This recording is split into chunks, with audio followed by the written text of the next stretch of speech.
वह या तो बदल जाए तब कार्य बने, या तो वो कारण रहते हुए कुछ और दिखने लगे, उसको कार्य कहेंगे। उदाहरण, जैसे मक्खन का कारण क्या है? दूध कैसा हो गया? परिणाम हो गया। दूध से क्या बन गया? दही बन गया। दही से क्या बन गया? मक्खन बन गया। अब आप तो बोले दूध से मुलाकात हो नहीं सकती, हालांकि मक्खन का कारण दूध है। ध्यान से रखना, ये भी एक तरीके का कारण है।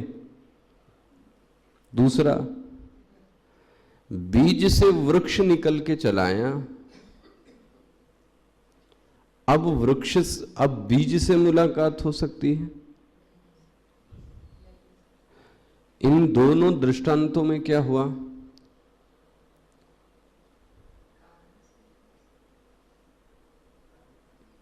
परिणाम हो गया। ध्यान रखना, शब्दों को ध्यान से पकड़ना। बीज का परिणाम क्या हो गया? वृक्ष बन गया। दूध का परिणाम क्या हो गया? ऐसे कारण को जो परिणाम में बदलकर कार्य बन जाता है, ऐसे कारण को कभी कभी परिणामी कारण बोल देते हैं। कैसा कारण? परिणामी कारण। लेकिन जो मिट्टी थी वो क्या बन गई? घट। अब आप क्या कहोगे, क्या मिट्टी का परिणाम है घड़ा?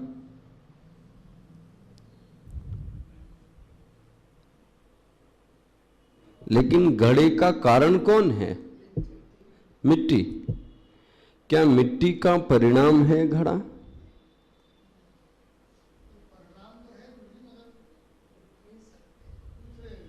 यदि परिणाम है तो उस पहले तत्व से मुलाकात नहीं हो सकती, उसको परिणाम बोलते हैं। पकड़ना जरा शब्दों को। यस, जो पहले का तत्व था वो क्या हो गया? नष्ट हो गया। जैसे दूध अब नष्ट होकर क्या बन गया? मक्खन बन गया। बहुत ध्यान से इस मीमांसा को पकड़ना, ये सृष्टि की जो मीमांसा है। एक परिणाम दूध से दही है, एक परिणाम मिट्टी से घड़ा बन गया, और एक परिणाम ये भी बन गया कि स्वप्न में आप चाचा मामा काका शेर और सब बन गए। आखिर उस स्वप्न जगत का कारण कौन है? आप हैं। दृष्टांतों में सब ध्यान रखना। आप स्वप्न जगत, कारण कौन? बोलो जी, मैं। कार्य कौन? मैं। मिट्टी और घड़े में कारण कौन है? मिट्टी है। कार्य कौन हो गया? घड़ा हो गया। दूध दही और मक्खन में कारण कौन है? दूध है। और परिणाम क्या बन गया? मक्खन। ये कार्य कारण इतने सारे आपको मैंने दिखाए। अब इनमें आप जरा सोचने की कोशिश करो, आखिर अंतर क्या है?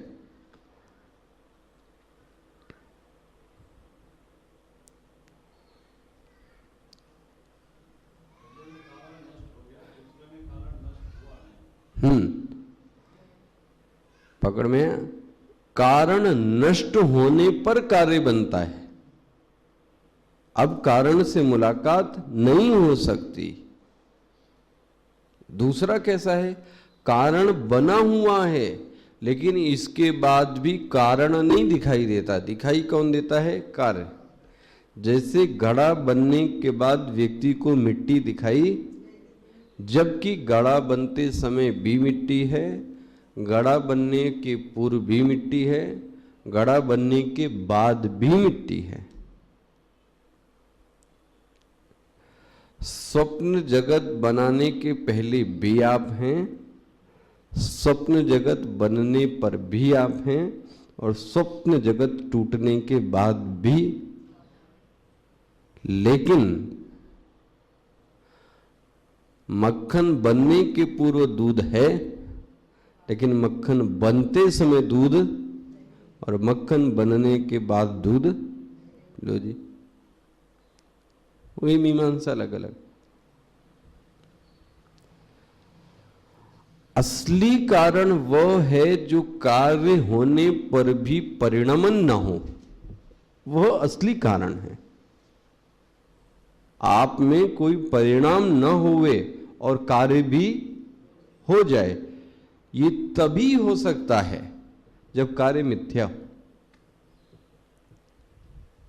ध्यान से इस स्टेटमेंट को पकड़ना। ये तभी कारण सही होगा जब जो कार्य होगा वो क्या होगा, मिथ्या होगा। यदि कार्य भी सत्य हो गया फिर कारण क्या हो जाएगा, मिथ्या होगा, नष्ट होगा, झूठा होगा, विकारी होगा, परिणामी होगा। ध्यान से समझना कि यदि कार्य हुआ है कारण से कार्य बना है और कारण परिणाम बनकर कारण नहीं बना है, लेकिन फिर भी कार्य बना है, ऐसा कार्य मिथ्या कहलाता है। इस बात को थोड़ा पचा लीजिए। यहां फंस रहे हैं वहां पूछिए, इसमें क्या नहीं समझ में आया? घड़ा तो मिथ्या हो गया। यदि मिथ्या ना कहें तो फिर कारण क्या होगा, मिथ्या होगा। क्योंकि मिथ्या इसलिए है कि घड़े की अपनी अभी भी कोई सत्ता, मतलब घड़ा दिखने के बाद भी है कौन, मिट्टी। पहले भी क्या थी, घड़ा बनने टूटने के बाद भी। लेकिन मिट्टी तीनों काल में होते हुए भी अब व्यक्ति मिट्टी को सत्य नहीं मानता है। किसको सत्य मानता है, घट को सत्य मानता है। ऐसा ही नाम और रूप तो मिथ्या कहलाता है।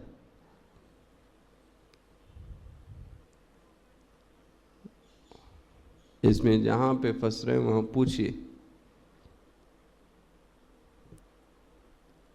बोलो भाई। नाम और रूप, ये इसी को नाम और रूप कोई कार्य कहते हैं। कारण में नाम और रूप नहीं होता, कार्य में नाम और रूप होता है। पकड़ के देखो इस चीज को। कारण में नाम और रूप नहीं होता, कार्य में नाम क्यों रख दिया, लोगों से अलग करने के लिए। रूप बना दिया क्योंकि एक विशेष रूप हो गया, वरना तो मिट्टी तो फिर बहुत सारी है, लेकिन घड़ा नाम रख देते हैं क्योंकि मिट्टी का एक विशेष आकृति क्या बन गई, घड़ा बन गई। अब इस बात को आप अच्छी तरीके से सोच लो और विचार लो। पहला स्टेटमेंट क्या दिया जाएगा, इसीलिए कार्य सदैव मिथ्या है, लेकिन कार्य मिथ्या तब है जब कारण में कोई परिणाम न हुआ। कारण में परिणाम हो गया तो कार्य मिथ्या नहीं होगा, फिर तो कार्य सत्य होगा। दूध में परिणाम होकर दही बन गया, इसलिए दूध को भी सत्य अब नहीं बोल सकते। लेकिन जो स्वप्न पुरुष है वो परिणाम बन के जागृत पुरुष नहीं बन गया, और जागृत पुरुष परिणमन होकर स्वप्न पुरुष बना है। क्या परिणाम हुआ है वास्तव में, लेकिन बन तो गया है। और बन ही नहीं गया है, बनने के बाद व्यवहार भी हो रहा है। देखो, बनने के बाद व्यवहार भी हो रहा है। स्वप्न पुरुष के बनने के बाद जागृत। इसी तरीके से मिट्टी बनने के बाद घट बन गया, और घट से व्यक्ति अब व्यवहार भी। लेकिन मिट्टी में कोई परिणाम और मिट्टी में यदि कोई परिणाम मान भी ले, चलो, तो जागृत पुरुष में क्या परिणाम बना? बोलो भाई। जागृत पुरुष से स्वप्न पुरुष बनने में सृष्टि का अंतर हो गया, नहीं हो गया? तो उस जागृत पुरुष और स्वप्न पुरुष में क्या अंतर आ गया? अंतर कुछ भी नहीं है, दृष्टि बदली है उसकी। जब ऐसा कार्य के कारण में परिवर्तन न होने के बाद भी, ध्यान से, यही शर्त प्रमुख है, कार्य बन गया, वेरी गुड। अब आपको एनालिसिस करनी है तो कारण नहीं दिखता, पहले क्या दिखता है? ये एक परंपरा भी है पकड़ने की, क्या पहले कार्य को पकड़ो, कारण सभी लोग नहीं पकड़ सकते, पहले जो दिखता है उसको पकड़ लो। बोले कार्य, और कार्य को देखते देखते कहां पहुंच जाओ? कारण पर। और कारण पे पहुंचने के बाद ये दृष्टि डाली जाए कि कारण में परिवर्तन वास्तव में हुआ या, यदि कारण में परिवर्तन नहीं हुआ और उसके बाद भी कार्य दिखता है तो ऐसा कार्य मिथ्या होगा। ये वेदांत की ज्ञान है। इस एक बात को कई दर्शन पचा नहीं पाए, इसी एक बात को कई दर्शन पचा नहीं पाए। यदि मैं यह मान लूं कि ईश्वर यह सृष्टि बन गया है, तो अब क्या हो गया फिर? तो परिणाम, दूध से क्या बन गया? दही बन गया ना, मक्खन।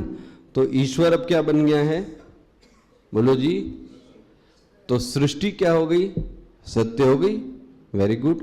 लेकिन ईश्वर, तो अब मुलाकात किससे करेगा व्यक्ति? सोचो जरा। मैं ये नहीं कह रहा हूं कि सृष्टि ईश्वर रूपा नहीं है, ध्यान रखना, ध्यान से पकड़ना एक एक सेंटेंस। लेकिन यदि कोई दर्शन ऐसा कहता है कि ईश्वर में परिणाम हो गया और ईश्वर परिणमन होकर क्या बन गया? सृष्टि बन गया। दूध से मुलाकात, अब आपकी मुलाकात ईश्वर से, तो प्रार्थना किसके लिए हो रही है? स्तुति किसके लिए हो? तो अब देखेगा कौन? तो दर्शन की भाषा में ये सोचोगे, यदि ईश्वर वास्तव में सृष्टि बन गया तो फिर इस ईश्वर से मुलाकात कौन करेगा? वो तो परिणाम हो गया, और परिणाम हो जाने पर कार्य तो सत्य हो गया। तो अब इस सृष्टि में ही आप ढूंढ लो, तो ढूंढ लो ईश्वर को। और सृष्टि में ईश्वर को ढूंढना गृहस्थ और व्यावहारिक पुरुष के लिए तो बहुत मिथ्या है।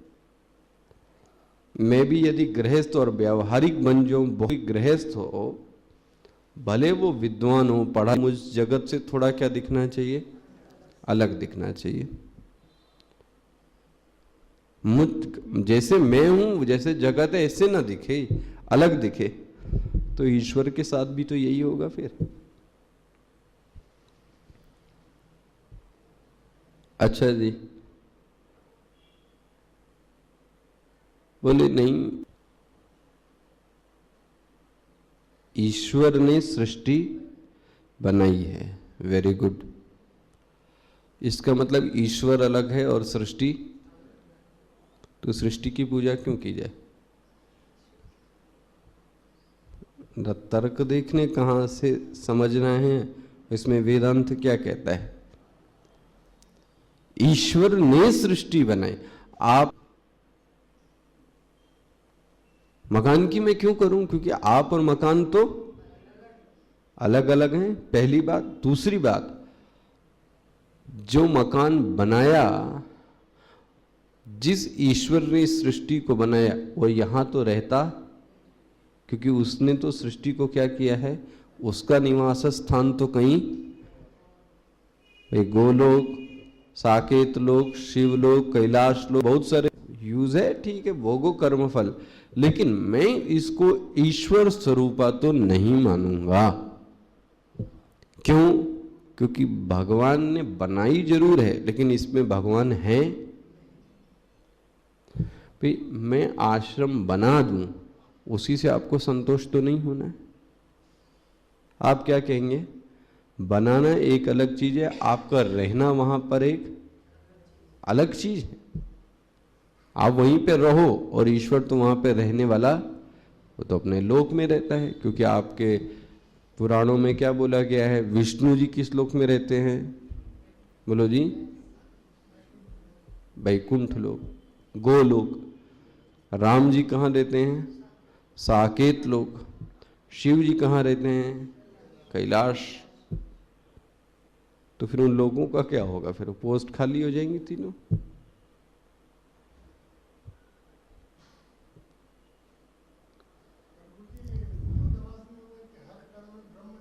इसीलिए बोले इस सच्चाई को समझकर फिर जीने की कोशिश करनी चाहिए। ये जो हम स्टेटमेंट दे देते हैं ऐसे ही, कर्म ही पूजा है, ओ इतनी जल्दी कर्म ही पूजा नहीं बनाई जा सकती। कृति महु दधौ पतन कारणम, कहां कर्म ही पूजा बनाए दे रहे उसको?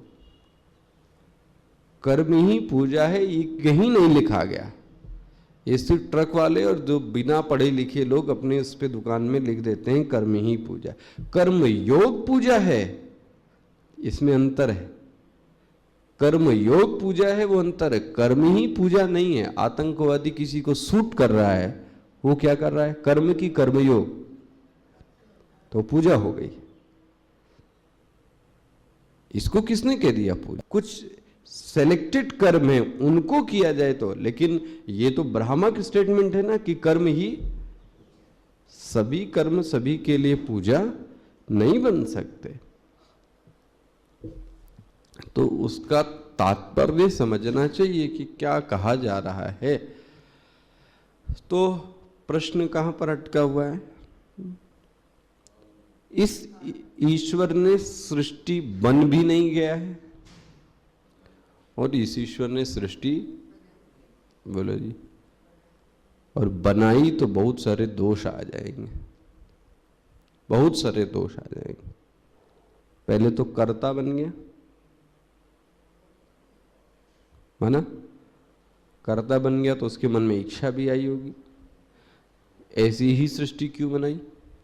रागत द्वेष और तो फिर धमाधम कारण है। इसलिए अपने पुराने ग्रंथों की फिलॉसफी को आप याद करते हैं ना।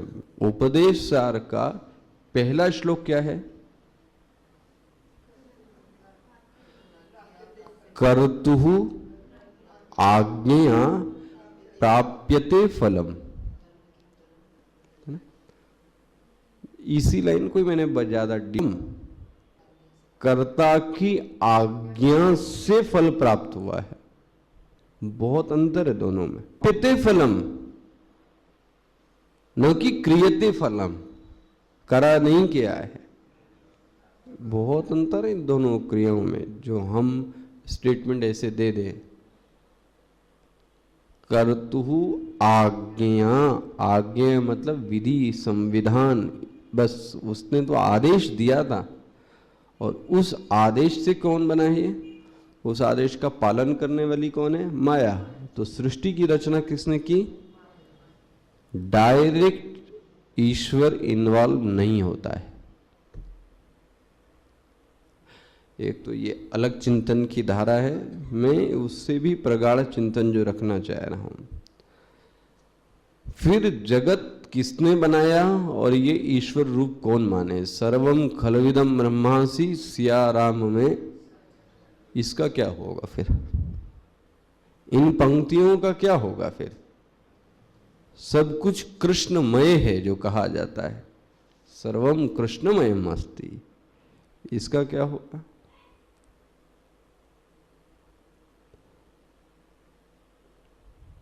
हम नहीं समझ पाए तो कोई कोई शब्दों से उसको तृप्त करने की कोशिश मत करो। सबका आधार कहां से एक होगा और आधार से क्या बन जाएगा?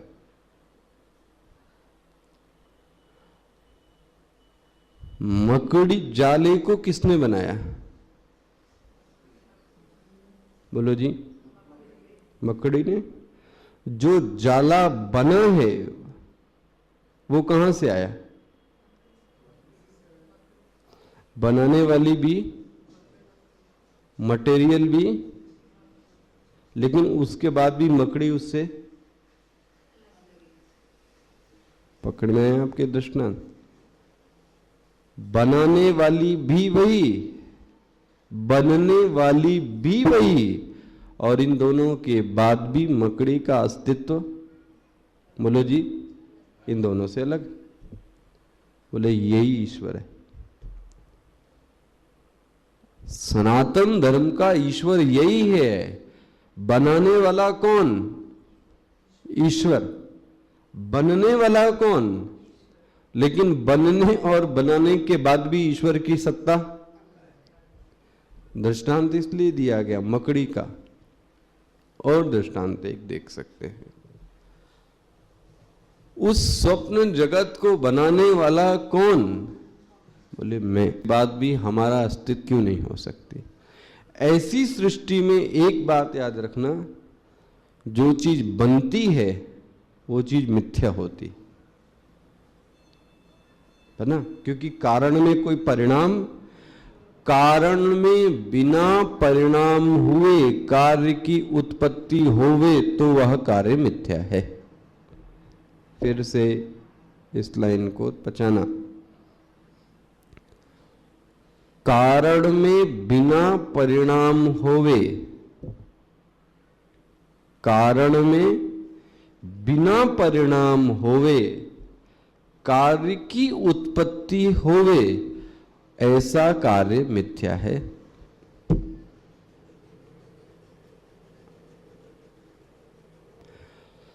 जो स्वप्न जगत हमने बनाया तो वो जगत कैसा हुआ है? मिट्टी में कोई परिणाम नहीं हुआ और क्या बन गया? तो क्या हो गया? घड़ा। लेकिन दूध से दही, हाँ, परिणाम सचमुच में हुआ, इसलिए दही। कार्य रहते हुए भी कारण दिखने पर भी कारण पहले के यथावत बना रहे, ये हो ही नहीं पाता। कार्य दिखने पर भी कारण यथावत बना रहे। लहर बनने के बाद भी जल, तो इसलिए लहर। आई बात समझ में? घड़ा मिथ्या है। इसी तरीके से सत से सृष्टि हुई, ठीक है, सत ही सृष्टि करता है। इसके बाद सत में कोई परिणाम होता, जैसे कि आप स्वप्न देखते हो तो कोई परिणाम होता, तो बोले इस जगत का जो असली कारण है चैतन्य, वो सत्य है और यह जगत, हाँ, मिथ्या है। ये नई पद्धति से मिथ्या सिद्ध करना है, ध्यान रखना। क्योंकि कारण में कोई विकार नहीं आया है। अन्य जितनी भी चीजें हैं उनमें कारणों में विकार आ जाता है, जैसे बीज से वृक्ष, बीज से वृक्ष विकार आ गया, दूध से दही विकार आ गया, लेकिन स्वप्न पुरुष से जागृत पुरुष कोई विकार नहीं है। मिट्टी से घड़ा कोई विकार नहीं है। लहर, जल से लहर, लहर में फिर जल, जल में फिर लहर, कोई विकार नहीं है। तो ऐसे नाम और रूपात्मक कार्य मिथ्या कहते हैं। कार्य कहते ही उसी को हैं जिसका नाम हो और जिसका रूप हो। ऐसी नाम और रूप की चीज मिथ्या होती है। इस फिलॉसफी को जरा इतने प्रकार के, इसी चीज को बार बार यहां पे आपको समझाया जा रहा है पंच महाभूत से सतहु विवेचिता स्वप्सु तन्मिथ्यात्वे च वासिते। विवेचन कर लेने पर उसके मिथ्यात्व की वासना बनने पर जल से पृथ्वी दशांश न्यून है। लो जी, फिर आ गया ये। पहली बात तो जल मिथ्या है, दूसरी बात पृथ्वी मिथ्या है, और हाँ, जल में पृथ्वी है, जल में पृथ्वी है, और वो भी कितने? दशांश। एक रोटी के 10 टुकड़े कर दिए जाएं तो 10वां हिस्सा ही है बस, और कुछ नहीं। 9 भाग तो पानी पड़ा है। क्लियर हो गया? ये हालत है। फिर से देखिएगा, सत से जल का विवेचन कर उसके मिथ्यात्व की वासना बनने पर, किसकी वासना बनने पर? जल का विवेचन की मिथ्यात्व, जल मिथ्या है, जल महाभूत, इसकी वासना बनने पर जल से पृथ्वी दशांश न्यून है, और वह जल में मिथ्या कल्पित है। देखो जी, वाह, जल में पृथ्वी कल्पित है, मिथ्या है। इसका चिंतन करना चाहिए साधक को। तभी इसी को वेदांत में कई बार बोलते हैं लय का ध्यान। लय का ध्यान का अर्थ ये होता है कि एक एक महाभूतों को क्या करना? लय करना। पर लय करना भावना से लय नहीं करना। हम आप जो लय करते हैं वो कैसे करते हैं? कुर्सी भी नहीं है, आकाश भी नहीं है, ये कैसा लय हो रहा है? भावनात्मक लय नहीं होना चाहिए, वैचारिक लय होना चाहिए। चिंतन से लय करना। चिंतन से लय करने पर कोई जरूरी नहीं कि मन आंखें बंद की जाएं, आंखें खोल करके भी लय किया जा सकता है। ये लय आसान नहीं है, इसको बोलते हैं वैचारिक। जब तक प्रबल प्रमाणों से हमें एकदम ज्ञान कैसा न हो जाए, कराकमलकवत, हाथ में आंवला, ऐसा ज्ञान न हो जाए, तब तक लय हम और आप नहीं कर सकते। और इसी को तो अच्छा ज्ञान, इसी को समाधि भली। कबीर बोलते ना, साधो सहज सहज। लेकिन बात वो सही के लिए सहज नहीं हो सकती। आंखें बंद करके देखना तज समाधि भली, प्राकृतिक तौर पर। इसलिए अंतर है वो कृष्ण कृष्ण में मात्र और सन मात्र और क्या अंतर होगा? कि रचना, जगत की रचना हो, जगत की रचना ही नहीं हुई तब कृष्ण में शर्करा में गोला हुआ हो, ये उसके लिए एक न्यूना कल्पितत्व करना चाहिए। आप बोलते पृथ्वी शब्द स्पर्श स्वरूप को, इसमें खुद का क्या है? इसका बोले घ न एजह, कौन है? सत कौन है? और इसका खुद का गुण क्या है? ये भी सत से क्या है? अलग है। और क्या है जरा देखें, आयाम सभी ध्यान रखना, एक एक शब्द भावना के द्वारा नहीं, पूजा और ना थोड़ी देर के लिए हो। चले जाओ कृष्ण के, तो वहां जब तक अपनी सच्चाई बोलता है कि कृष्ण यहाँ चले, अरे रे रे रे, तो वहां तो फिर क्या हुई? ये विवेक में अंतर है।